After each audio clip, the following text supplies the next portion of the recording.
प्रिय बच्चों, आज मैं आपको आपके सामान्य हिंदी के एक बिंदु पल्लवन के बारे में विस्तृत जानकारी प्रदान करूंगी। पल्लवन को रचना विस्तार भी कह सकते हैं। सबसे पहले बच्चों, पल्लवन का अर्थ समझ लीजिए। यह संक्षिप्तीकरण का बिल्कुल उल्टा रूप है। जो मैंने अपने पहले वीडियो में संक्षेपण के नाम से आपको समझाया था, उसी का यह उल्टा रूप है पल्लवन। इसमें जरा सी बात को बहुत से शब्दों में फैलाकर कहना पल्लवन कहलाता है या रचना विस्तार।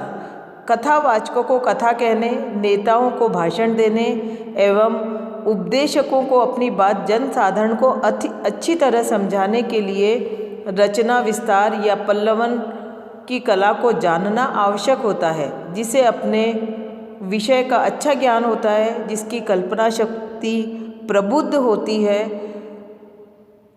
और भाषा पर जिसका अच्छा अधिकार होता है, इस कला में अत्यंत निपुण सिद्ध होता है। इस कला के द्वारा अपनी बात प्रभावशाली ढंग से कही जा सकती है। रचना विस्तार या पल्लवन दो रूपों में पूछा जा सकता है, रूपरेखा देकर या लोकोक्ति या अन्य सुभाषित वाक्य देकर। लोकोक्ति में जैसे मन के हारे हार है, मन के जीते जीत पंक्ति का पल्लवन कीजिए, या अधभरी गगरी छलकत जाए, इस प्रकार से। और सामान्य रूपरेखा जैसे बस और स्कूटर की टक्कर, मेरे जीवन का स्वप्न, स्कूटर सवार की घटनास्थल पर मृत्यु, इस प्रकार, या काल रात्रि, इस तरह की कुछ भी वाक्य देकर इसको आपको निर्धारित शब्द सीमा में पल्लवित करना है, अर्थात बढ़ाकर लिखना है। किसी भी वाक्य को या लोकोक्ति को बढ़ाकर लिखने के पहले कुछ सामान्य सी जानकारी अवश्य होना चाहिए, जिसके द्वारा हम अपनी बात को सही ढंग से प्रस्तुत कर सकते हैं। पहली बात है, पल्लवन करते समय यह ध्यान रखना जरूरी है कि प्रसंगों, दृष्टांतों, अलंकारों की बार बार पुनरावृत्ति नहीं होना चाहिए। दूसरी बात, पल्लवन में हम अपनी कल्पना का खुलकर प्रयोग कर सकते हैं और जो रूपरेखा दी जाए उसके विपरीत बात न कही जाए। तीसरा, पल्लवन कला का अभ्यास करने के लिए पत्र पत्रिकाओं में प्रकाशित कार्टूनों, चित्रों आदि की सहायता ली जा सकती है। उनको बार बार देखने से हृदय में जो प्रभाव अंकित हो उसे अपनी शब्दावली में लिखने का अभ्यास करते रहना चाहिए। चौथा,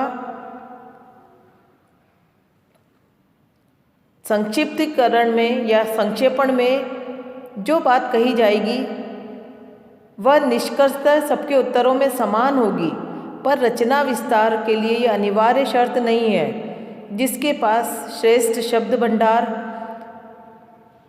कल्पना शक्ति होगी, वह अपनी बात को उतनी ही और रोचक और रम्य तरह से प्रस्तुत करेगा। अर्थात पल्लवन में सबके उत्तर अलग अलग होंगे। अगली बात जो ध्यान देने योग्य है, रचना विस्तार के लिए वाक्य के उद्देश्य और विधेय को विशेषण और गुणात्मक पदों के योग से बढ़ाना चाहिए। इसमें भी, पल्लवन में भी उचित शीर्षक दिया जाना चाहिए जिसमें निहित मूल संवेदना प्रकट होती हो। उदाहरण के लिए अब देखिए, जैसे कि एक रूपरेखा मैं पढ़ देती हूँ। मनुष्य नश्वर प्राणी है। जैसे आपके एग्ज़ाम में अगर परीक्षा में ये वाक्य आ जाता और लिखना है आपको, इसको पल्लवित कीजिए, तो कैसे लिखेंगे? मनुष्य नश्वर प्राणी है, ये लाइन आपके प्रश्न पत्र में है। विस्तार देखिए, इसका पल्लवन देखिए। संसार परिवर्तनशील है, जो भी आता है एक न एक दिन अवश्य चला जाता है। मानव शरीर की भी यही स्थिति है। वह कितना भी बलवान रूपवान क्यों न हो, अंततः मिट्टी में ही मिलता है। इसलिए ही कहा जाता है कि व्यक्ति को किसी अपने रूप पर, अपने स्वास्थ्य पर और अपने धन पर कभी भी घमंड नहीं करना चाहिए, क्योंकि सबको एक बार इस संसार से जाना पड़ता है, मिट्टी में मिलना पड़ता है। कबीर ने भी एक जगह इसी बात को सिद्ध करते हुए अपनी कविता में लिखा है, पानी केरा बुदबुदा असमानस की जात, देखती छुप जात है क्यों तारा प्रभात। इस तरह बच्चों 5 शब्दों की इस लाइन को हमने 50 शब्दों में विस्तृत कर दिया है। इसी को ही पल्लवन कहते हैं। एक अन्य उदाहरण देखिए, क्षमा वीरों का भूषण है। क्षमा वीरों का भूषण है। अपने प्रति अहित या बुरा करने वाले किसी अपराधी को बिना दंड दिए छोड़ देना कायरता नहीं, वीरता है। क्योंकि जिसका हृदय मजबूत और आत्मा निर्भीक होगी, वही व्यक्ति ऐसा करेगा। समाज में हम देखते हैं कि लोग निरंतर बदला लेने के लिए तैयार रहते हैं, और जो बदला नहीं लेता है, सामने वाले को की गलतियों को क्षमा कर देता है, उसको भीरू, डरपोक, कायर कहते हैं। जबकि यही बात इस लाइन में बताई गई है कि जो व्यक्ति क्षमा करते हैं वह कुछ एक लोगों की नज़रों में डरपोक कहलाएंगे, अन्यथा बात को आगे नहीं बढ़ने देना या लड़ाई को आगे नहीं बढ़ने देने के लिए अगर हम किसी व्यक्ति से कोई गलती हो जाए, उसको एक बार क्षमा करके भी देख लें, तो वह हमारी वीरता का ही द्योतक होता है, न कि हमारी कायरता का। इस प्रकार बच्चों इन पंक्तियों को हमने विस्तार करके देखा है और यही पल्लवन है। दूसरे टाइप का एक और पल्लवन देख लीजिए, जैसे मन के हारे हार है, मन के जीते जीत। इसमें बच्चों अपन को लोकोक्ति में लगभग इससे जुड़े हुए विचार ही प्रस्तुत करने पड़ेंगे। मानव नश्वर है, इसमें हम मनचाही बातें भी, मनुष्य नश्वर है प्राणी, तो इसमें हमने अपने मन के भावों को प्रकट कर दिया। लेकिन इन लोकोक्ति या मुहावरों में हमें इनके लगभग ही अपने विचार प्रकट करने हैं। देखिए, मन के हारे हार है, मन के जीते जीत। इस उक्ति का अर्थ है मनुष्य की हार और जीत उसके मन पर ही निर्भर है, क्योंकि मनुष्य की प्रेरक शक्ति उसका मन ही है। सामने बाधाओं को देख यदि मनुष्य का मन हार मान लेता है, निराश हो जाता है, तो वो कभी आगे नहीं बढ़ सकता। पर यदि किसी व्यक्ति का मन बाधाओं पर विजय पाने की प्रेरणा देकर उसे उत्साहित करता है, तो ऐसे व्यक्ति की हमेशा जीत होती है। मन के हार मान लेने से व्यक्ति निष्क्रिय बन जाता है, उसकी हिम्मत टूट जाती है, उसे चारों ओर निराशा, घनघोर अंधकार दिखाई देने लगता है और उसका शरीर कमज़ोर हो जाता है। ऐसा व्यक्ति जीवन में कभी सफल नहीं हो जा सकता है। वह अपने को दूसरों की अपेक्षा हीन समझकर सदैव पीछे रहने का ही प्रयत्न करेगा। जिस व्यक्ति का मन भर जाता है,